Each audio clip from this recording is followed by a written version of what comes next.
Minions of the Zoo is a lovable ragtag group of misfits that sprang up initially as a fan group to Ranting Monkey, Scribe-Light, Some Dumb American, and their joint Lords of the Night livestream show. Late night discussions in Discord quickly evolved into streams of their own, with each member bringing something new and different to the table for discussion. Led by the incomparable Reject PPC and the One-Ton Hammer, the group rotates hosts known as Zookeepers. Hello everybody and welcome to Minions of the Zoo. I am your host for this evening, One-Ton Hammer. I will be your Zookeeper tonight, Reject. Alright, and welcome to the zoo. I am the Lucky Pop-Tart Inquisitor. Sanguine. Skep, Tock. I'm Prospero. Cassie. And I'm Hazed. Regular streamers, they're known as Minions, and special guests are known as traveling exhibits. They're on a nightly basis, so that each show has something unique and fresh for our audience. Minions of the Zoo currently streams at 10:30 Central Standard, 11:30 Eastern Standard Time. Let's be xenophobic, it's really in this year. Let's find a nasty, slimy, ugly alien to fear. There's no more cutesy stories about E.T. phoning home. Let's learn to love our neighbors like the Christians learned in Rome. We know we ought to hate them, they're different, you see. We've seen their mean and ugly on movies and TV. The folks that ought to know have told us how it's got to be. The gospel truth is found in scenes from Alien and V. Let's wipe out any life form that seems to be a threat. We'll serve them up a genocide they never will forget. 'Cause if we miss a couple, they'll breed a couple more. And soon we'll all be hating twice as many as before. You see, aliens can never be as good as humankind. A more delightful race than us you'll never ever find. So step aside, you star slime, we're ready for your worst. We know you want to beat us, enslave us and defeat us, oppress us and browbeat us unless we get you first.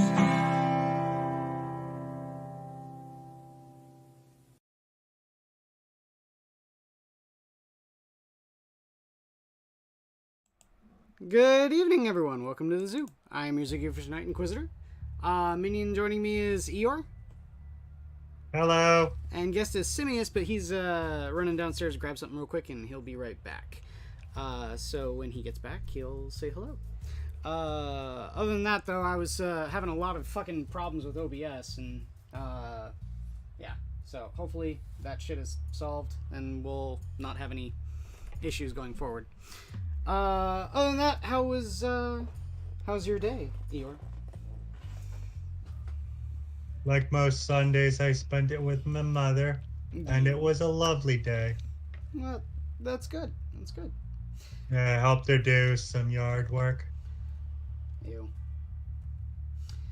And I say it's getting to be about that time, and that's the one thing that I'm dreading about having a house rather than living in an apartment is actually having to do fucking yard work. But we'll burn that bridge when we get to it, right? Yeah.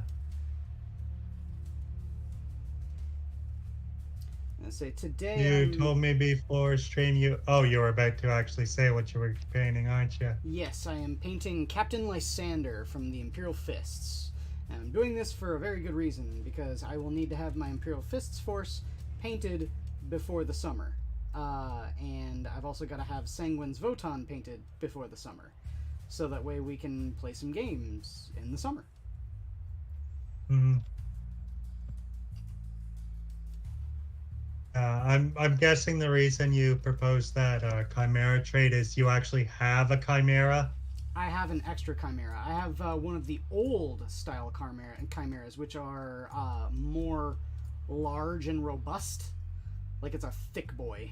And I have it armed with a multi-laser and heavy bolter on the turret, or on the hull. Multi-laser turret, hull-mounted heavy bolter, and I I just wanted uniformity with my guard, so I wanted to get all new chimeras instead of having the one old chimera, you know. I hear ya. But it's entirely up to you. Right now, my position, and this is segueing into the entire 10th edition speculation conversation I know you and Simmias are planning on having. Oh, yeah. But my views on how I approach 10th edition and Warhammer entirely at the moment actually will revolve on possibly a single data sheet that gets released, whichever one comes first. Which one? Devastator Squad, Tack Squad, I don't care. Infantry, Space Marines has a heavy weapon. Okay.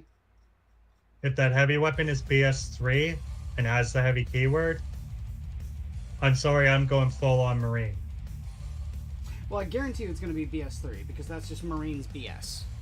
And all heavy weapons will have the heavy keyword. The heavy keyword makes me think that heavy weapons specifically will have BS4. I doubt it. I doubt it. You really want Devastator Squads moving around at full speed and still hitting at full... Do you want to know why I say this right now? Because Yes. they already have BS2 if you don't move. How do they get the +1? Read the rules. If you don't move, with a Devastator Squad, you get +1 to hit on your ballistic skill on ranged attacks. Versus a -1 if you do move. Yes. So if you do move, you're at a 4+ to hit, and if you stay stationary, you're at a 2+ to hit. There's no in between. There's no 3+. Well, there's Iron Hands right now. Yeah. But that is actually the main reason why I'm hoping it's 3. All Marines get the Iron Hands rule effectively. There you go. It's abilities in Signum in your shooting phase. Each time a unit in this, each time this unit shoots, if it contains a Devastator Marine and you select one model in this unit until the end of the phase, that model is ballistic skill. Oh, okay. They nerfed it a little bit. It's a single model. Yeah. Okay. It used to be the whole squad.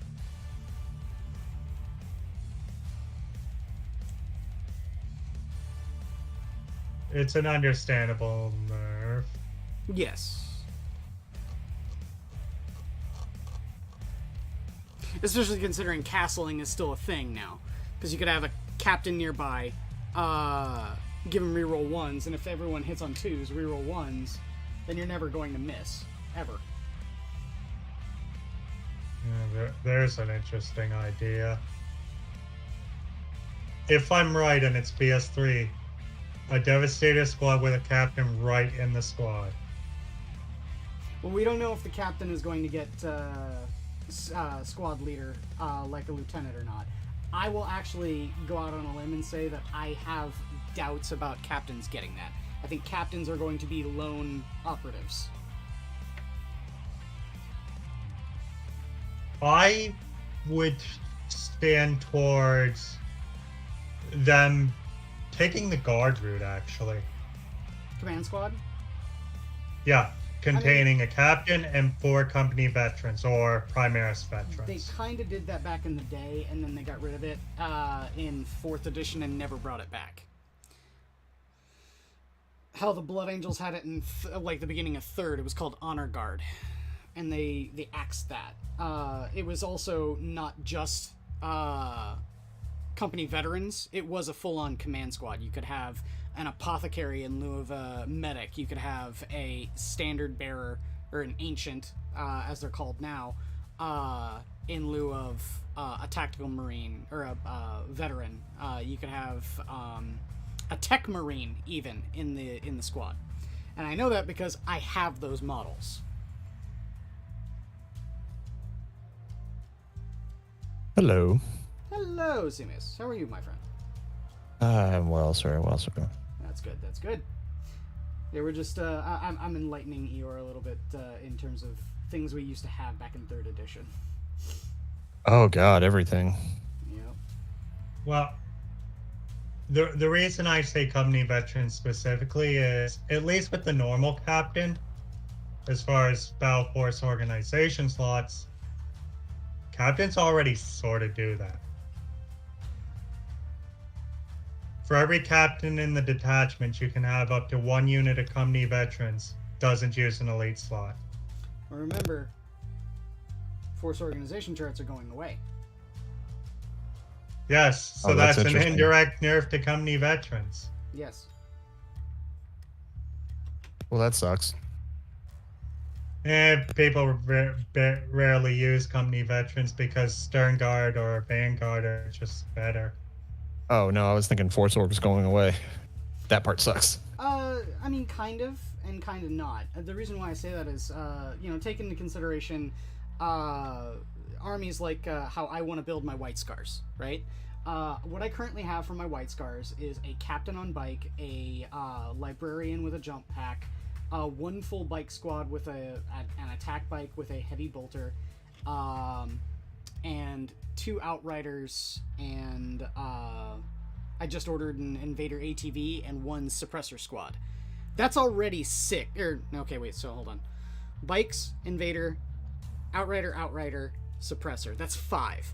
And in Arcs of Omen, I get only 1 more fast attack, and I'm done. I can't have any more fast attack. The way it's going to work now under 10th edition is that there is no more fast attack. I could take up to 3 units of each unit I want to take. So I could take 3 bike squads, 3 storm speeders, 3 invader ATV squads, 3 outrider squads, so on and so forth, which technically speaking is like 12 fast attack choices. I was just say, yeah, that's insane. And that could be my army. And playing under Yeah, White Scars, that's thematic. That's mental. That's mental. But you gotta admit, for White Scars, that's thematic. True. But Jesus Christ, like, what was their logic behind throwing out the Force Org? I think the major reason why is because people were getting kind of sick of being forced to take certain units so that they could be viable on the tabletop, and instead of playing the armies they actually really wanted to play. And the rationale I see for that is things like the Army of Renown. The Speedwa is one in particular where I can immediately point to. The Speedwa, the Army of Renown for Speedwa, is that you're not allowed to take any infantry models. You're only allowed to take bikers, you're only allowed to take buggies, you can take 1 battle wagon, and so on and so forth. So for people like me, who actually, when I started the Orcs, that's what I wanted to do, but they didn't have rules for it. So instead I went and I opted for a more balanced Orc list. Now, since then, the Army of Renown has gone away. I can't do that anymore. But Right. if I started the Orcs now with 10th edition, I don't have to worry about something like Army of Renown. I can actually go and do that already. Now, is it tactically viable? Maybe, maybe not. The problem with it is that now that they've introduced that new stat, QC, Right. I could get pushed off of an objective just as easily by someone who's focusing on QC, where I'm focusing on fast-moving, hard-hitting, bikes and buggies. So I don't know. There's a give and take for it, and I think overall, the idea behind the Force organization charts going away and all of that is not a bad decision. It's a weird decision, and it'll take a little bit getting used to, but I don't ultimately think it's a bad decision. And the reason why I say that too is because it's very reminiscent of how Age of Sigmar is currently running things. Age of Sigmar, they have leader, they have behemoth, they have battle line, and then they have literally everything else, which has no battlefield role slot. It's called none. Right. Yeah, it's called other. When it comes down to that, the limitations are going to be on things like behemoths, because those are really, really big, really, really, powerful models, you need to have some sort of limitation on that. Now, I wouldn't be surprised if they do eventually do that for Lords of War. Like, if they keep Lords of War being a thing, and limit the amount of Lords of War you can take. Right. Outside of specific armies. Yeah. Well, even in specific armies. Like, you don't want to not limit how many Baneblade chassis tanks you can take. Oh my god, yeah. I was talking about an Armiger spam list. An Armiger spam list, yeah. Well, and even then, an Armiger spam list is pretty fucking powerful. You take a shit ton of Armigers and one Knight Preceptor, and that's ridiculous. Yes, but that's all Lord of Wars. Yes, I know. See, the major difference between them is the fact that the larger Knights are going to take up more points. If you take Armigers, they're going to be bargain basement points. So you can just spam the shit out of Armigers and get way more wounds with Armigers than you would if you were to take any Questoris and or Dominus. My argument is, though, that because you can have 3, 4, 5 battlefield selections of Armigers, even more if they lose multiple per slot. Though if they lose multiple per slot, they become heavy support. No, okay, but remember, you're limited only 3 of any single datasheet. So Imperial Knights, you can only have a grand total of 18 Armigers. 3 units of 3 Helverns and Warglaves. Now, Chaos is a completely different matter, because Chaos have, I think, like 4 different kinds of War Dogs you can take. I actually think it's only a single shade on the Chaos side. No, I think it's unless 4 different shades. Unless it changed in 9. Let me see. I haven't looked at Chaos Knights since before they got their 9th Codex.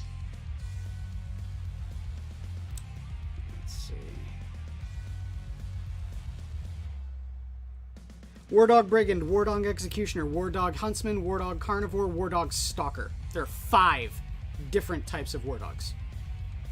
Really? There are 5 different kinds of War Dogs. Jesus. Whereas Imperials get 2. 3 if you include Forge World. Yes. I never count Forge World. I know you don't. But I do.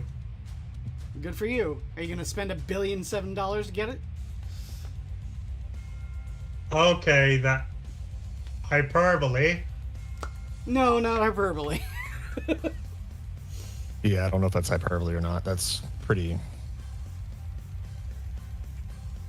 $1.7 billion. I mean, if you got a left kidney to sell. I'm exaggerating, obviously, but it's not too far off the mark for being cost prohibitively expensive. Yeah.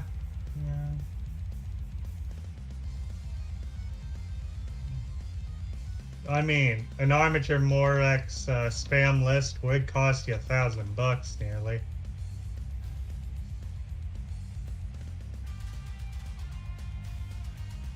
So yeah, that is rather expensive in what should be actually one of the cheaper armies to collect.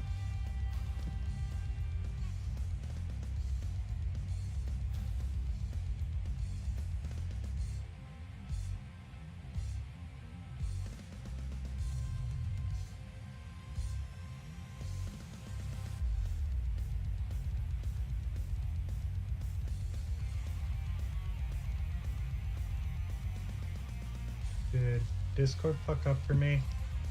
I don't know. I don't think so. I think I can still hear you. Can you hear him?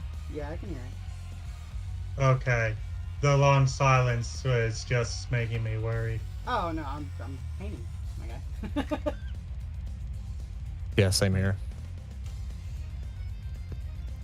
But yeah, I would say for 10th edition's like speculation, I don't think that it's going to be doom and gloom. In fact, actually, I think a lot of the things that they're doing is trying to turn the time, back a little bit to how things kind of were in the earlier editions.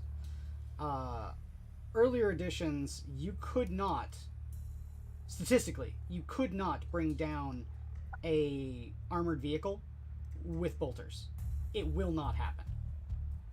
Well, I mean, and you shouldn't technically. Yes. Like, small arms should not be able to kill a tank. Like when they got off of hit points, I don't know why they thought that was a smart idea. Well, the major or not hit points, but like glancing and stuff like that. Yeah, armor values. Yeah. Exactly. Yeah. I'm okay with the idea of it having like wounds like regular creatures. The problem is that it came down to the fact that you could look at some armies and be able to parse out exactly how much and how well worth it was to take something, given how much toughness it had, how many wounds it had, and the proclivity of people taking certain kinds of weapons. Right. And 99.9% of the time, just tanks did not measure up. They just didn't. Even for the Guard. Now, when Guard got their huge toughness boost on all of their tanks, that was a big boon for the Guard. But now we're seeing things going in the exact opposite direction. Now, the tournament lists that place the highest for the Guard are armored companies. They only take tanks. And do you remember anyone back in the day playing an armored company list in 3rd edition, Simmias? Rarely. Like, you'd get the occasional guy that I knew of that would roll up with a shit ton of Russes, but yeah. It was rare in my case. And I say in our case, it was like being especially with. Go ahead. Oh, being in Chicago, we had Games Day, and then we had Adepticon. We had 2 of the big Warhammer matchups here in Chicago. Right. Armored companies back in the day were a consent required thing. They were like an army of renown back in the day because you still had your compulsory of 1 HQ and 2 troops, which, back in the day for the Guard, they didn't have tank commanders and so on and so forth. Right. So you still had to take, your compulsory of 1 HQ and 2 troops, but if you did it and played the armored company rules, which were, again, kind of like an army of renown, you didn't even need to take that. You just took nothing but Russes. And here's the thing, right? If you're playing literally any other kind of army, the lion's share of all of the models they will field can literally do nothing against those tanks when you played that list. Right. So, if you're playing up against Loyalist Space Marines, all of the bolters, unless you were able to get around to the rear armor of any tank, which, again, in your turn, all you have to do is rotate the tank. And back in 3rd edition, there were no penalties for moving and shooting weapons if they were a vehicle. Right. So... Well, and you used to be able to... I don't know if you can do it now. I haven't played... Like I said, 6th edition was the last time I played. Mm-hmm. The last thing you could do, and this is how they would kind of fuck you over, a lot of the Guards or even Marines would even roll up with their, say a Land Cruiser, spin it around so that the front's facing you, so you couldn't get their rear armor right after they moved. Mm-hmm. And then I don't know if you can do that anymore, but that was the meta way back in the day of getting you fucked over, because then you can't. Everyone can only shoot that front armor, that side armor. Yeah, it's not really the meta now. There's no real point to a facing on tanks now. Because you don't even need to draw a line of sight from the actual weapon anymore. You just need to draw a line of sight from the hull of the vehicle. Right. So, in terms of that, it kind of made sense back in the day to just, on your turn the vehicle so it's facing the enemy. Just, that's the way to do it. Right. But, I see how the game has evolved since then, because now tanks can charge into close combat. And that's another thing with the new 10th reveals. That's insane. Yep. Because remember, back in the day, all you could do was tank shock, which was essentially just forcing a morale test. That was it. Right. Yeah. Now, you can actually charge into close combat and run things over with your vehicles. How go squish. Now here's the thing, right? Yeah, so you cannot prevail against the Goyla, or against the greater good, Goyla, and you cannot prevail against the weight of my tank. The major thing that they've done since then is they give like vehicles numbers of attacks, because again, everything is now, monsters. They have toughness values, they have wound values, they have so on and so forth. So having a number of attacks means that a vehicle can get into close combat and kill things. Now the problem was, though, is that was really not all that effective, because every vehicle short of like vehicles that had dedicated close combat weapons, or things like the Necron Monolith where it had a melee attack that was a flamer. Yeah, basically. It's called like the something warp portal or whatever. It shoots out huge flames.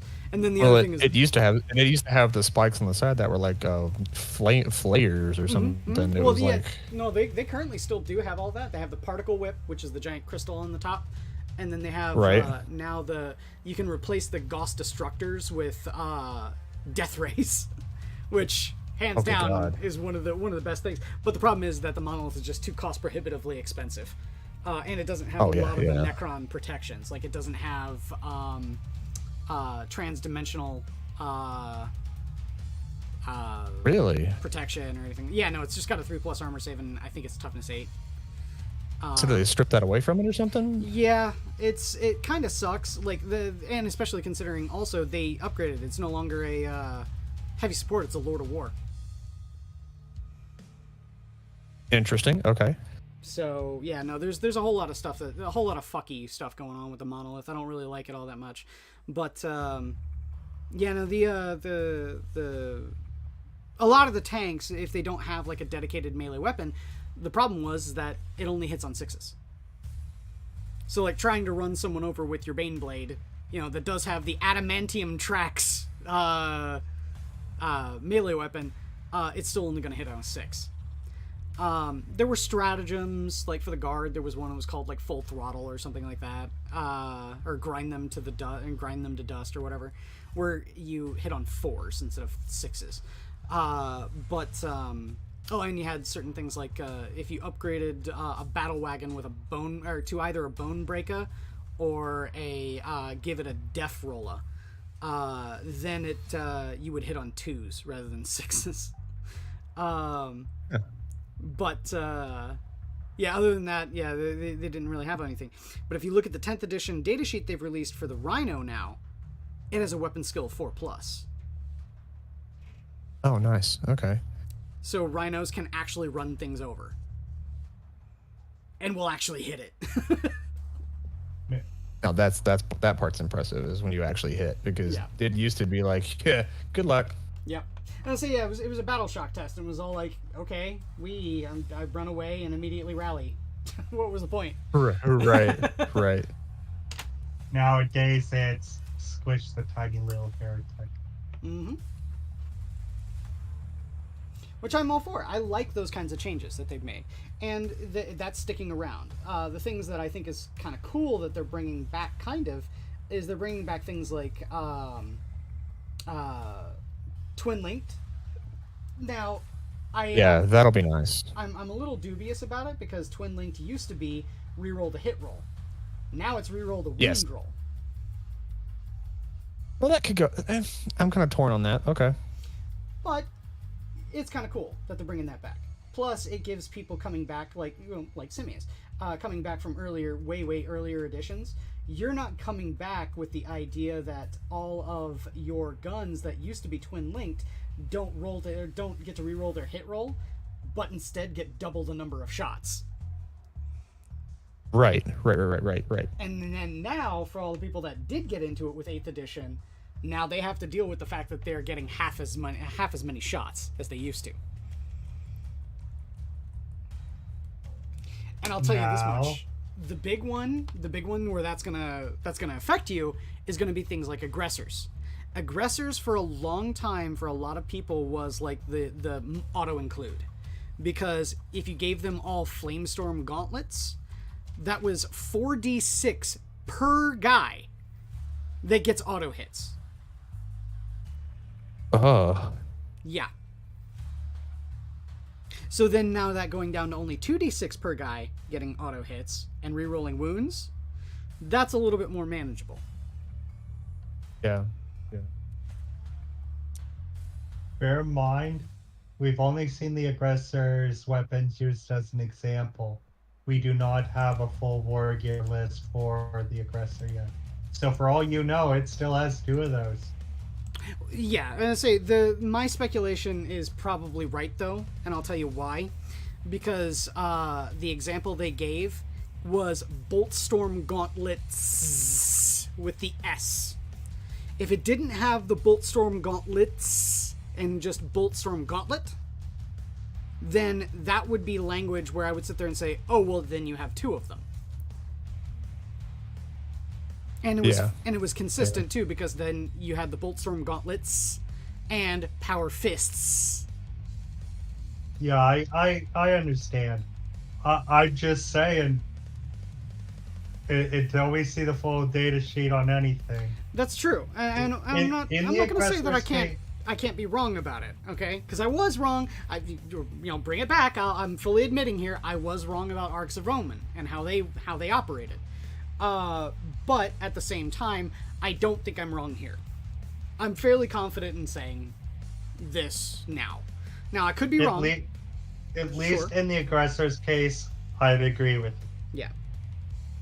Now, in terms of things like the twin heavy bolters and like twin las cannons on land raiders or bane blades and shit like that, we won't know. We won't know until it comes out specifically. But if anything is to be gleaned from the idea and the process from the way aggressors are currently put out, I would say that it's a fairly good chance that you're losing those extra shots. Oh, I bet. Don't take my extra shots. Well, this is going back to how things were back in 3rd edition. Don't take my extra shots. That's all I'm gonna say on that. And things worked just fine back in 3rd edition. They're not gonna work fine like that. And see, that's another thing too, is that the developers have been trying to say that they're making the game less killy, and I can get behind the idea and the mentality behind that, because they want to have games that don't feel so cheap. And this is speaking from pure experience here. There are times where a first turn alpha strike makes the game feel really fucking cheap, whether you're the one doing it or you're the one receiving it, because I have done both. Yeah, that's true. I've had a game against an Iron Hand player where I want to say about 1/3 of all of my orcs were completely gone by the end of his turn. Oof. Jesus. We were playing a 2,000 point game, and 1/3 of my orcs were wiped out in the first turn.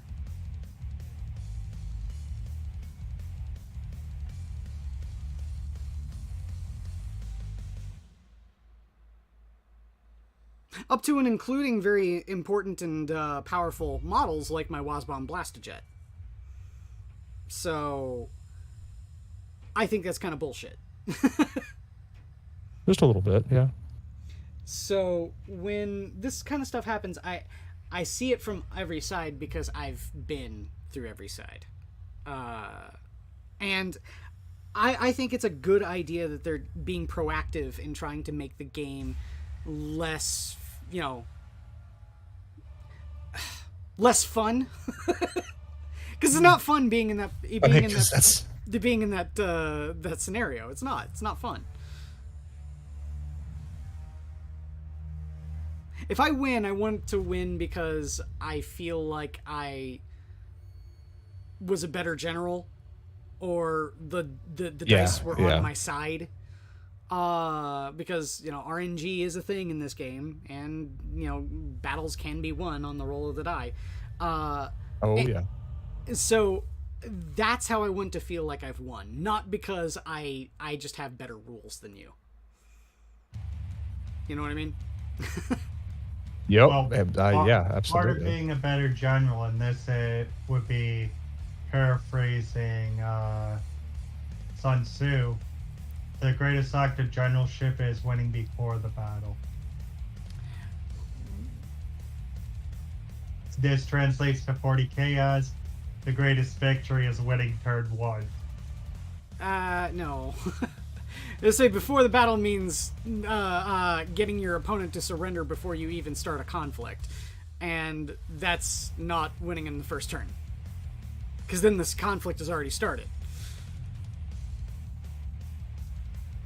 Yeah. I get your point, but my point was set up the battle in such a way that it's just a low performance. You've already won. I don't agree with that at all. Especially if a game is supposed to be balanced and supposed to be fun.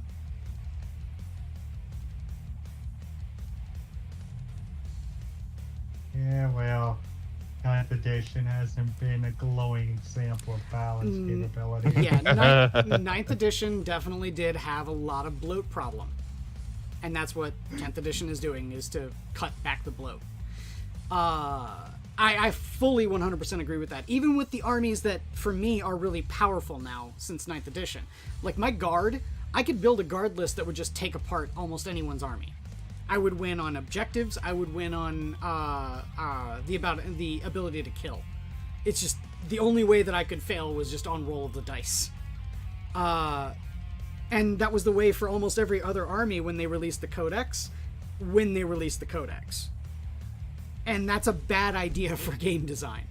Now, it gets people to get in the store and buy things because they want to be competitive, but then they're left sitting around with a whole bunch of models that are not going to be all that great a couple of months from now. Is it a bad Well, I mean, look take at that's a that great. Go ahead.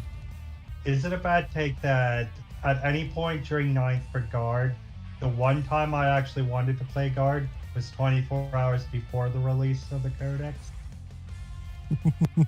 I'm sorry, but Hammer the Emperor, orders being a splash pseudo order, and the indirect fire rule not affecting guard, those 3 things, all of which the Codex either removed or made functionally unusable, made guard powerful on their own. I think you're whining about the fact that you are not getting all the new toys, because now you've got the field artillery batteries, you have Kasserkin, you have exploding 6s and auto wounding 6s. Not just auto wounding, but exploding as well. And then you have all of that on top of better orders. That don't splash, they're single target. No, they do splash. No, I've read the rule Yes, myself they are! 3 times. What you have to do is you have to play guard only. What it is that when you have an officer give an order, another unit within range of the Voxcaster, if you have a Voxcaster and a Master Vox, gets that order as well. You have bouncing orders. Jesus.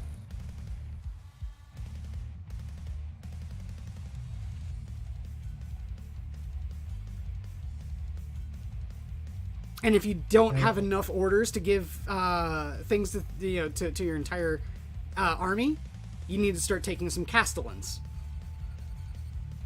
Because Castellans do give you the amount of orders that you need.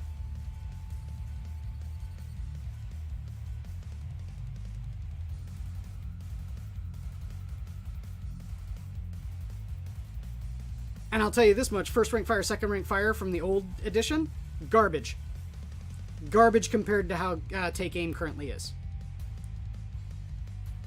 Take Aim gives you hitting on 3 guardsmans with AP -1 las guns. AP -3 las guns if they're Scions. Oh, and did I mention that Scions got auto wounding and exploding 6s?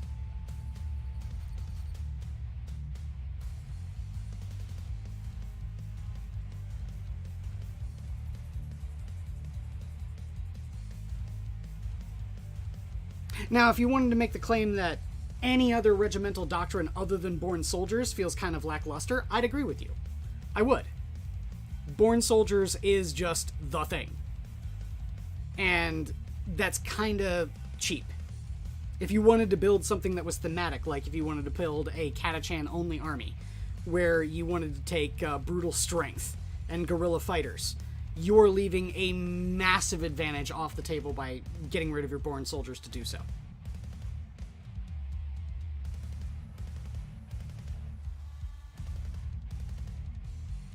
But to claim that 9th edition's codex is inferior to how it used to be with Hammer of the Emperor and the no -1 to hit indirect fire, that's just being ignorant of the abilities that you get in the new codex. Yeah, I'm scouring the entire page for Astra Militarum on Walheim. It says nothing about the Vox on the main rules page, period. You want me to find the rule for you? If it's on the Vox caster itself, it is not. That's watch it be a Crusade rule. Nope.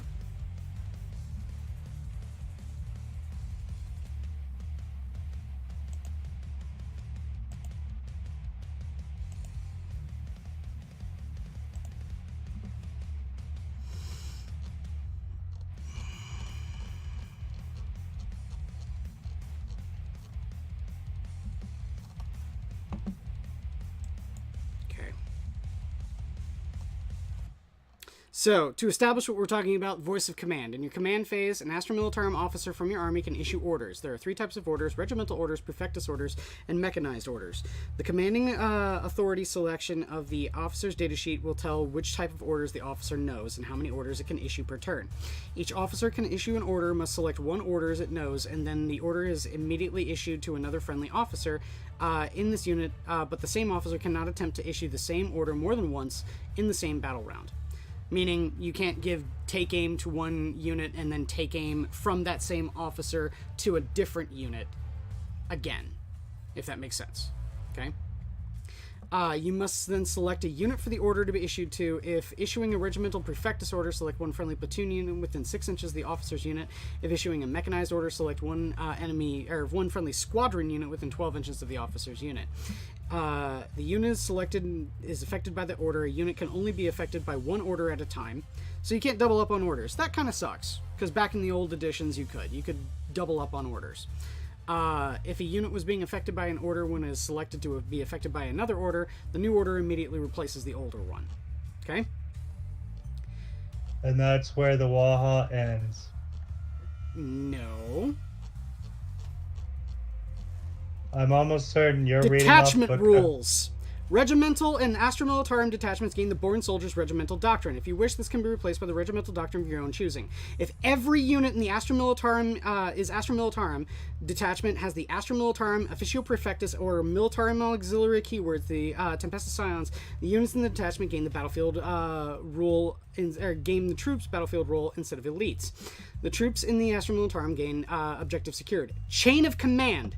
You cannot select an Astra Militarum character model that is not an officer to be your warlord if your army contains any officers. You can include a maximum of 1 commandant in each detachment in your army. If your army includes a commandant, you cannot select any other officer to be your warlord, with the exception of Lord Solar Leonatus. See below. If your army contains Lord Solar Leonatus, then the army, he must be your warlord. If more than 1 model from your army has this rule in effect, then those models must be your warlord. Where is it?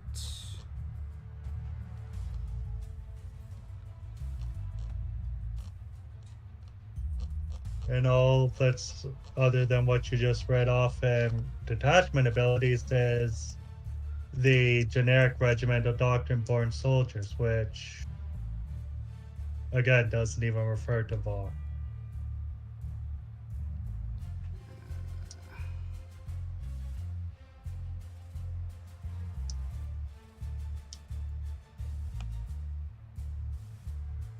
Now, with how fervently you're defending this, I do believe Codex at time of release, that was probably a thing. But was data slated. I doubt it. I just looked at the recent data slate and it's not in there. Where is it? Command points. Where is it?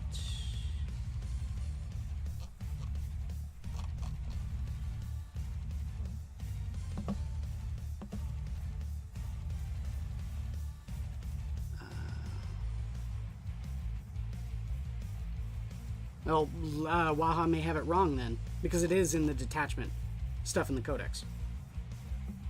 And it's not been retconned because of the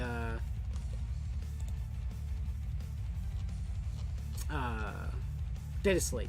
I know that for a fact.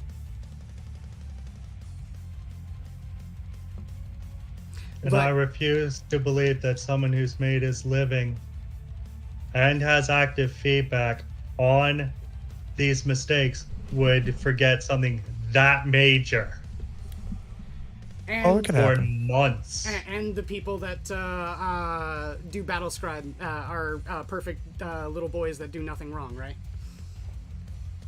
Battle scribe are volunteers, not a person whose livelihood is made by this site. Well, then maybe you should take better pride in his work. Let me go get the codex. I will prove it to you in a second. Give me a second. The codex that 2 weeks afterwards was made functionally obsolete by the first round of FAQ.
Another problem is that all of this shit is buried because of the fucking single army detachment abilities. The whole rules of if every if every unit in your army is from the blah.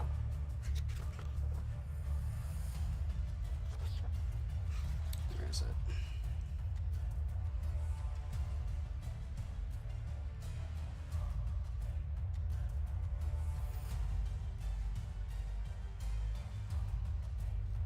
No, it's under regimental tactics. Each time an officer from your army issues a regimental or prefectus order in the unit with this ability, you can select one or more of another friendly platoon units within 6 inches of that unit, whose platoon units are also affected by that order. So when you select one infantry squad, if you've got another infantry squad within 6 inches, or 12 inches because of the Vox ability, or sorry, 24 inches, because of the Vox ability, you can bounce that order to however many other units once. So from an officer to a unit to another unit.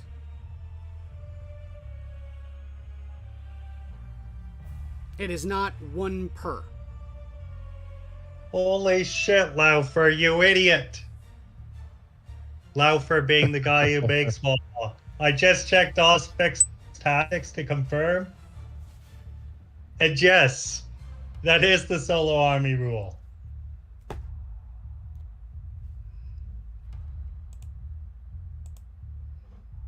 I just made a complete ass of myself because some dumb Russian forgot a vital part of the Astra Militarum Codex.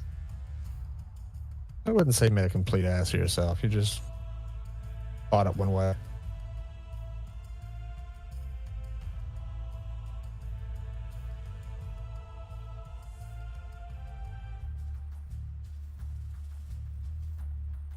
And correct me if I'm correct me and Ozbek's tactics if we're both wrong here, but that solo army rule does turn the order into a 6-inch splash pseudo aura.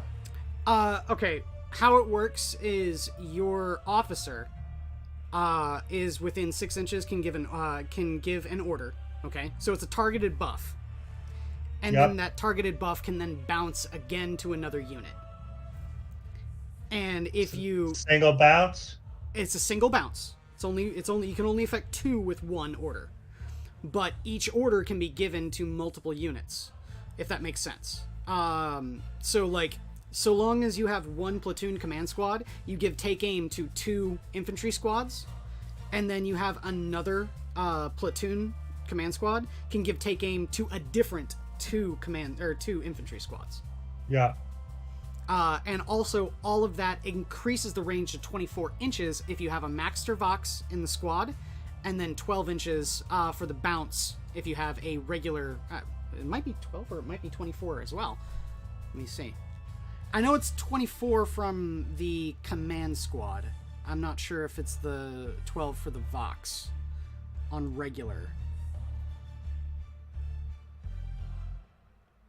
Let's see here. Gains the Voxcaster keyword. That's all it says. Well, shit. Let me see. So, platoon command squad.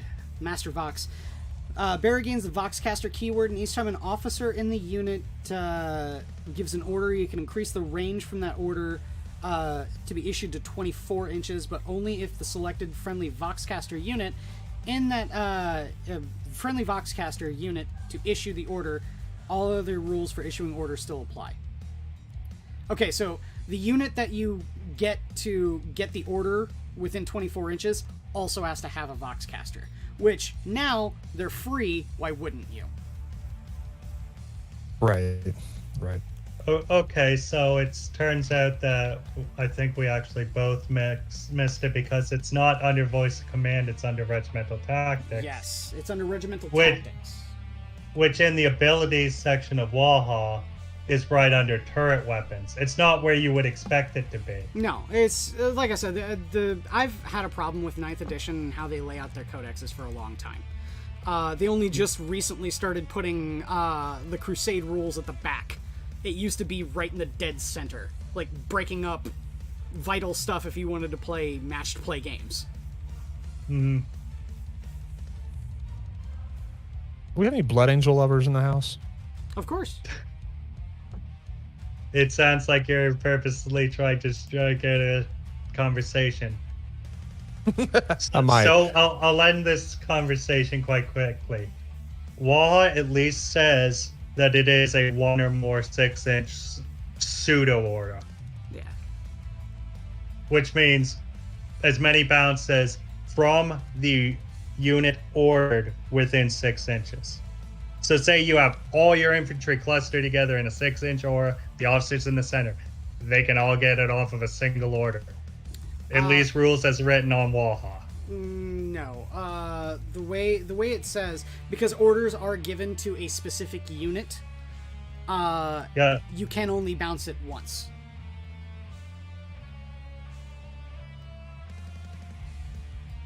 I'm asking you to find this specific language. You can select 1 or more other friendly platoon units. If it says 1 or more, that means as many as you can go.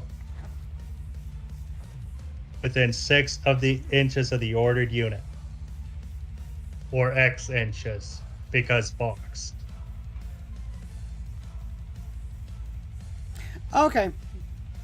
Yeah, no, you're right. Okay, so what it is that then what you can do is how it works. Have all your infantry squads clustered together. How it works is you have your one officer that issues the order within 24 inches of a single unit. When you issue that order to that unit, every other unit within 6 inches of that unit that you have just given that order to are also affected by that unit. It's like a targeted explosion aura. That's what I'm saying. It's Yeah. a splash pseudo aura of 6 inches. Yeah. Now, minor nitpick here. You said every at your discretion. At you your can discretion, pick. yes. I'll say the major reason why that is a distinction and one that needs to be given is because, say, you also have a commissar within 6 inches of your command squad with a Master Vox, you can then bounce that commissar order from the Master Vox 24 inches, so you can have a unit that are engaged in close combat fall back, and the commissar can issue before they fall back, get back in the fight, and then the other orders can then bounce to another unit within 6 inches, even if that unit fell back, and not affect that one that had just been given get back in the fight, have them be affected by take aim. So the one that fell back can still be affected by that, even though, remember, when you issue an order, if you issue a new order, it replaces the old. So you're not limited to only being able to use that one order and not being able to pick and choose that order. Which is important, because if you wanted to be able to do that, if you wanted to layer, get back in the fight, and take aim, that would be the way to do it. Quickly looking for that Master of Vox. I think we really should move on from this, though. That's fine. I see, Simmias, you've got your camera set up. You want me to put you up on the stream? You don't have to. Check out the spear. Oh, yeah. Yeah, it looks pretty good. Although, my cat broke my freaking sword, so I had to glue it back together. So Oh, it's like no. shit, but- And it's resin, too, so it's going to be a pain in the ass to glue it. yeah, it's a pain in the ass. Yeah. Anyway. What are you guys exactly looking forward to with 10th? Mainly, I just want to get back into playing games. People are going to be a little bit hesitant at first to play games because of all the new rules and being able to figure out exactly everything for their army based around the new rules. I just want to, get back into playing games. Do you think they're gonna do anything like they did with 9th, where they did like the AdMech did great until they nerfed them? Or do you think they're gonna nerf like? Do you think they'll nerf the lion? I think that things will, and no, the lion's going to stay pretty much how he is. For how much he costs, being 300 something points, I think 305. Jesus. He is worth the 305, and doesn't need any more nerfing, if that makes sense. Okay.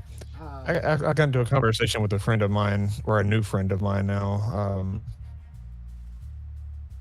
His wife is medical, so I found out that I've got a friend nearby who actually is into Warhammer. Oh. So it's not too about it.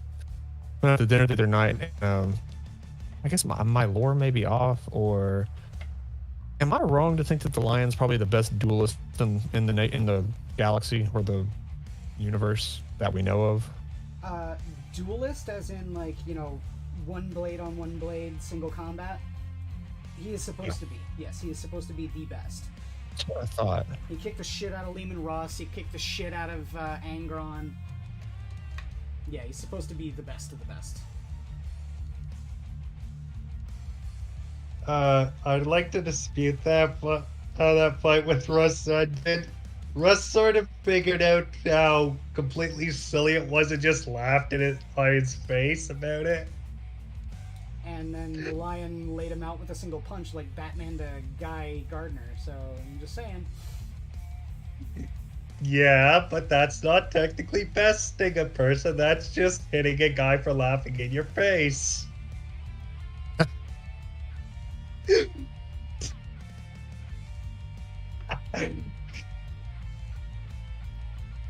And in my opinion, Lehman Russ deserved it. And more. He's I not mean- just biased, though, right? No, this is objective truth, not bias. I can prove that Lehman Russ is a piece of shit with math. Well, I mean, sure. I don't just. Russ was a very big dick, but. Hey.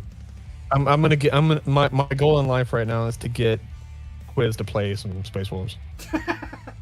Well, that's going to be an uphill battle, my friend. I'm just going to tell you I that know, right now. I know. I know.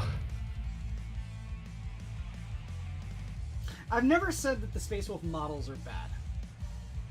I've only said No, that just their lore. Their lore sucks. I am morally opposed to them because of their lore. Fair. That's really fair. I've said it several times that Lehman Russ may not be the worst Primarch. That goes to Rubute Gilliman. Gilliman, yeah. But the Space Wolves are the worst Space Marine Legion. They're good close combat. I'm talking about in lore. Oh yeah. Well, even in the lore, they were really good for close combat, like. But they've got fucked up morals. Yes. TUES is just salty that they burnt his Red Senpai's homeworld down. That's part of it. You mean this guy right here? No, not Sanguinius. Magnus the Red. It's the only Chaos army I play. It's Thousand Suns. Oh, garbage. Okay, never mind. I love Thousand Suns. I know you do.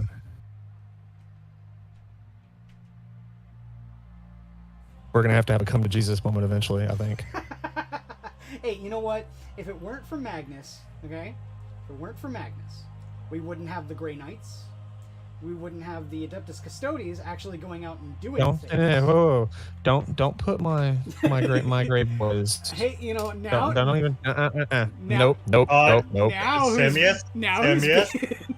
Simmias? He has a point here. A good shard of Magnus the Red became a member of the Knights Errant and a founding Grand Master of the Grey Knights. He was one of the 6 of the founding Brotherhood. Yeah. No, I know. Or 9. I know. Sorry, 9 of the founding Brotherhood. But that's like saying that the clone of shit, what's his name?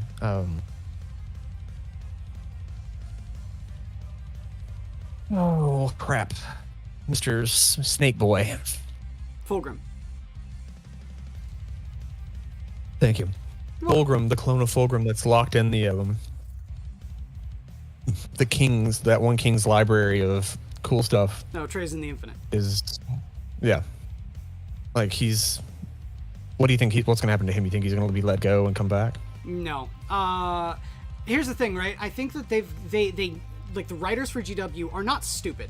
Not by a long shot. What they've done with TUES in the Infinite is they've given themselves carte blanche to have characters come back out of time. If that makes sense. They can at any point, because they've already done this with Inquisitor Greyfax. She was apparently out of time, taken by TUES in the Infinite and put in his vaults until they absolutely needed her in the 13th Black Crusade, and then he released her. So they've essentially been given carte blanche to be able to go back and tap into the repositories of TUES in the Infinite and put out all of these things that he has captured, up to and including Ursarkar E. Creed. I think that would be an amazing thing for them to do, like later on, is to bring back Creed. Another thing that we know for a fact that TUES has, because of the background of Treasures, the animated episode in Warhammer, the Warhammer Plus Hammer and Bolter series, is that he has at least one Thunder Warrior, which were the Proto-Astartes. Right. And he has at least one of both from 2 and 11 legions. Oh, that's right. I keep forgetting. Yeah. So, like I said, they've written TUES in the Infinite to be this kind of carte blanche, we can break the rules and not have it be out of character. Right. Which I think would be really kind of cool. Like if one day they eventually get around to releasing all of the the Primarchs that are still alive and all the Chaos Primarchs that are still alive and so on and so forth. And then we start tapping into all the shit in Trays in the Infinites vaults. Like, we'll have Demon Fulgrim, and then we'll have Clone Fulgrim, who's a loyalist. Right. Yeah, I think that would be badass. Yeah. Like, I would love to see a loyal Emperor's Children army for 40k. Yes. That would be Yeah. cool. Is there a totally Imperial Fist successor they're chapter? totally Imperial Fists. Their chapter is called the Sons of the Phoenix. You know, the Phoenician, one of Fulgrim's names. Totally Sons of Dorn. Oh yeah, and their colors, purple and gold. Yeah, guys, totally Imperial Fists. Successor chapter.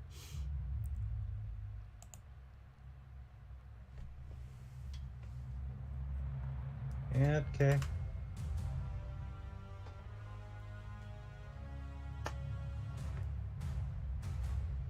Well, if anything, you've done one thing for me today. Reignited my love of the Guard post 9th Codex. Well, the Guard are really powerful right now. I say you wanna really like chap some asses by playing Guard, go a full fucking tank company, man. They are super powerful right now.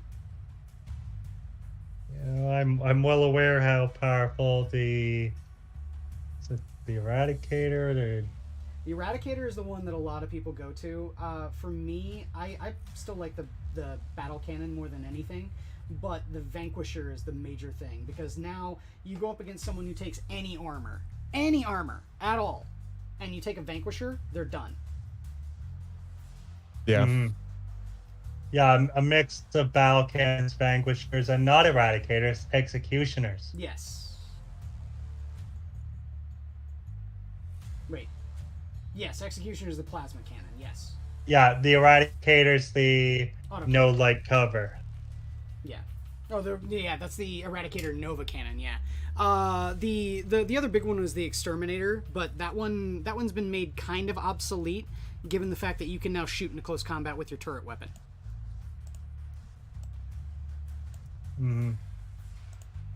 Or rather, shoot at things while in close combat. It no longer locks you down if you have a blast weapon for your turret weapon. If that makes sense. It does. Yeah, knowing that, and that's another thing too that really pissed me off about 8th, because remember, Guard were like my primary army back in 8th. The thing that always pissed me off is that I had a buddy of mine that played all different stripes of Eldar. Dark Eldar, Craftworld Eldar. He wanted to get into Harlequins because he's a little munchkin piece of shit. Called out. I don't care if you know. I'll call you a munchkin to your face, motherfucker. Yeah, he used to do that to me all the time. He would just have Sacrificial Lamb Ravagers or Eldar jet bikes run up and just, happy slap my Leman Russ, and my Leman Russ just can no longer shoot at anything. But this is also the same guy that in one turn had his Eldar, his Wraithlord staring down the barrel of my las cannon, plasma cannon, battle cannon Russ. I blew his Wraithlord off his feet. All that was left were 2 smoking stubs of legs, which gave my completely stationary, unmoved Punisher within 18 inches, full line of sight and unobstructed, no lookout sir, to his Farseer on jet bike. Daka. Okay, let's put it this way. Simmias, back in the day for 8th edition, Guard had a rule called Grinding Advance, where if you remained stationary or if you only moved half of your movement speed with your tank, you could fire the turret weapon twice. Okay? Oh. The Punisher Gatling cannon has a minimum of 20 shots. I remain stationary. I'm Cadian. I reroll 1s when I remain stationary. I was gonna say, that's... And I get to shoot my 20-shot turret weapon twice. Daka. The tank was also armed with 3 heavy bolters. Yeah, I had and 49 shots. And did that Farseer survive with a wound or two? Well, I just looked at my buddy and said, "You don't have lookouts, sir, on that Farseer anymore." And then I just pointed at my Punisher and said, "Do you really want me to roll all of those dice?" And then he just removed the Farseer.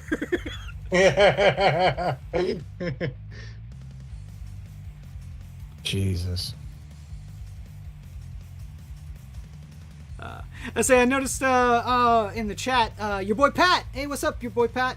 He also said he got to get Quiz to explain Warhammer to you one day. I'd be more than happy to, man. And I say, you know me, we can talk for a while. I'm more than willing to explain Warhammer to you, man. We can start at the beginning. A lot of people are intimidated because Warhammer's been around for a long time and there's a lot of lore, and I mean a lot of lore. But I break it down the same way I break down like something like Batman. If Batman is like really interesting to you and you want to get started reading Batman, a lot of people like to sit there and say, well, I want to start at the beginning. And there is no real beginning. Just understand the fundamentals, know what's kind of the character and the setting and everything is all about, and then just jump in anywhere that interests you.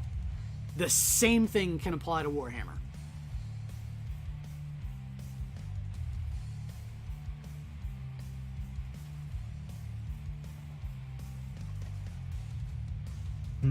True.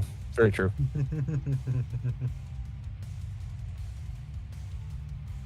Just don't be a goofy person and go for, like, guard. Fuck you. What are you talking about? Guard are awesome. I love my guard. I started with guard. I was poking at Eeyore. And you already know how salty I was about how guard got treated in 9th edition. And that did suck. Oh, I will not sit here and condone GW for the things that they did. Right? They took entirely too long to get around to getting the guard, their codex. It felt for a long time like they were the redheaded stepchild of Warhammer. I'll say this right now. As bad as the guard had it, right now the Battle Sisters are in exactly the same, if not even worse boat. Yeah, they're getting boned pretty hard. Like, the Battle Sisters used to have a rule because of their balances for Space Marines that really worked well for the Battle Sisters. In fact, actually, dare I say it, it should have been relegated to Battle Sisters only. Armor of Contempt. But when Armor of Contempt was being used and abused by Space Marine players, guess who's been left out in the dust? Because now the Space Marines got a carte blanche point reduction. Battle Sisters didn't. Space Marines got all of their weapons for free. Battle Sisters didn't. But Battle Sisters still got their Armor of Contempt taken away. What the fuck, Games Workshop? True. So you want to get someone salty about the way their army is being treated, just get me started on the fucking Battle Sisters right now. Riddle me this, Batman. Riddle me this, Batman. Why do the Space Marines get all of their fucking weapons for free? I can take all of the Thunder Hammers and all of the Power Swords and all of the Inferno Pistols I want in my Death Company, all for free, but my Battle Sister Dominion Squad, every single time I take a Melt-A-Gun, transforms a Battle Sister into an almost 30 fucking point model that doesn't have Armor of Contempt. Thunderhammers are one of the few things that still have a point cost. No, they don't. They do for characters, but not for units. Anyone, look at any sergeant. That's true, because my main army was, when I played Marines, was Grey Knights, and it really only worked for like the regular Space Marines. Yep. I think there was an elite unit. I think it was a certain type of termy it would, but for the general, no, I could strap all of my freaking Marines and some of my Hermes squads with freaking hammers and just come at you. Yep. No, on sergeants, I agree that they'd still be free, but not on units. And I just checked Vanguard Vets. Power Fists and Thunder Hammers still have a point cost, 5 and 10 respectively. For sergeants, you are right. On like tac squads, stern guard vet squads, etc. Mm-hmm. But you use Death Company as the example. I'd have to check Death Company specifically because they're a specific unit, but I do not believe.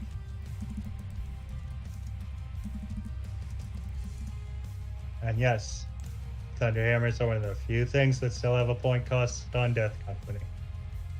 Yeah, 5 and 10. Oh well. You don't mind paying that for a Thunderhammer? Well, also power swords are free. Why? Why bother taking a power fist for the 2 damage when power swords are free? Why take the -1 to hit when you can take power swords?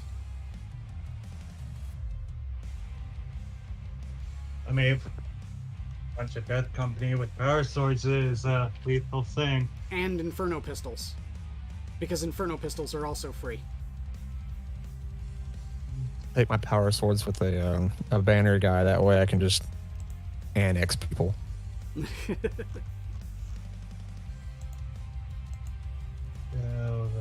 What the power sword Inferno pistol combo?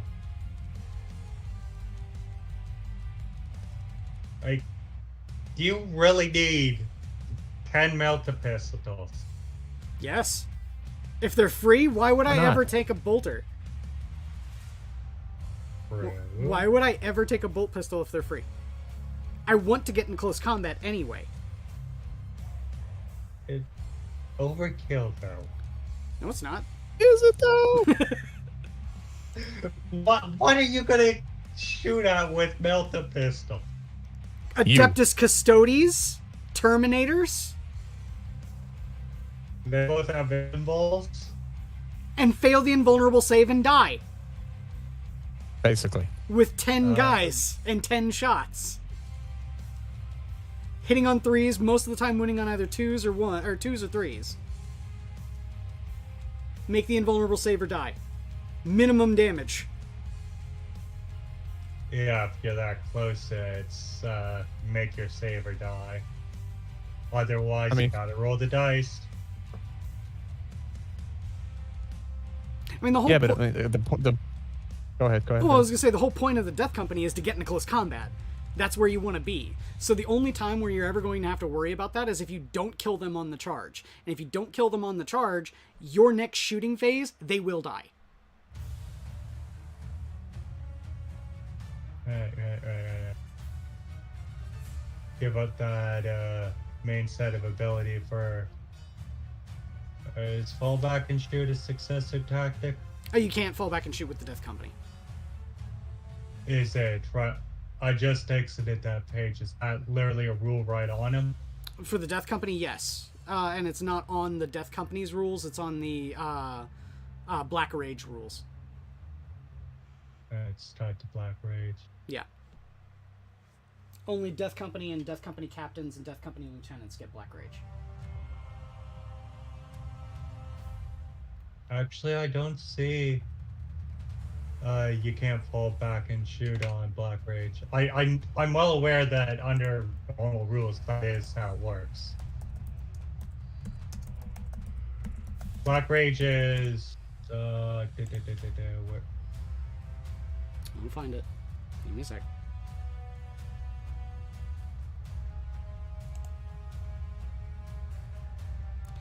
Black Rage, in your movement phase, each time a unit is selected to move, it cannot fall back.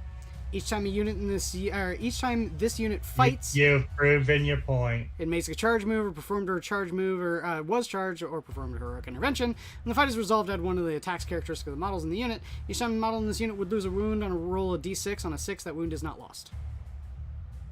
Yeah, you've more than proven your point there.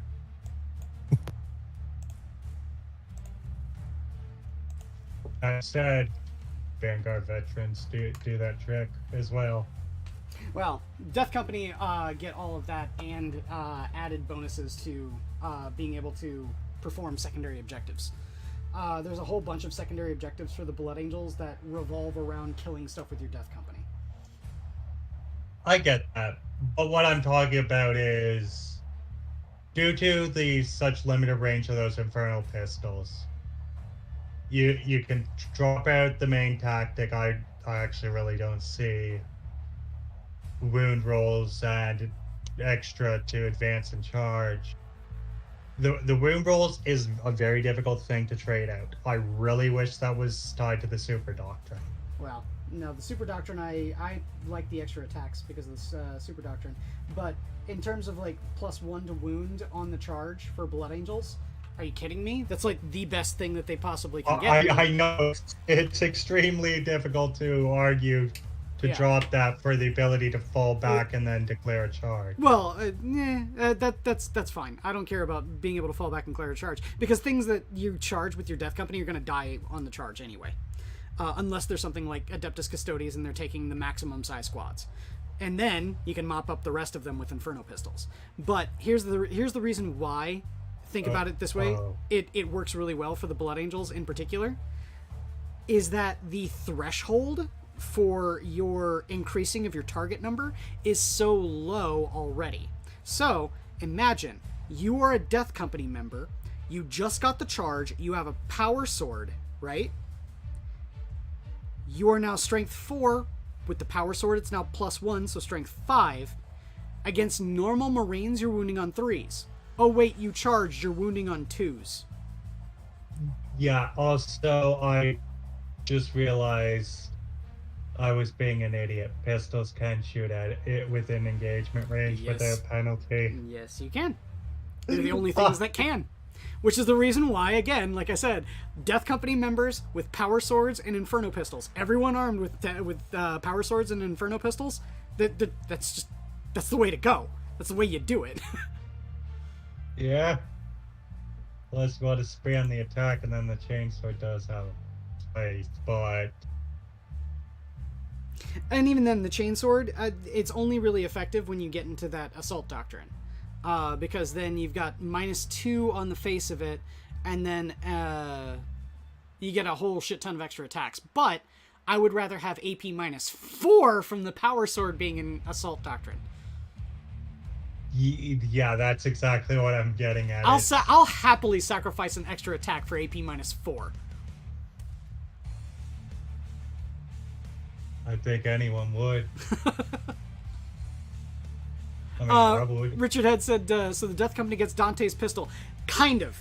Dante's pistol is an Inferno pistol. It's called Perdition's Flame. Or rather, the Perdition's pistol. What it does now is that it is still a melt-a-gun pistol. However, it has the beam effect. Say you want to target a Rhino, and you've got a tactical squad in between the Rhino that you're targeting and Dante. You draw a line between Dante and the Rhino, and any number of models that pass over from that tactical squad also take hits from his pistol.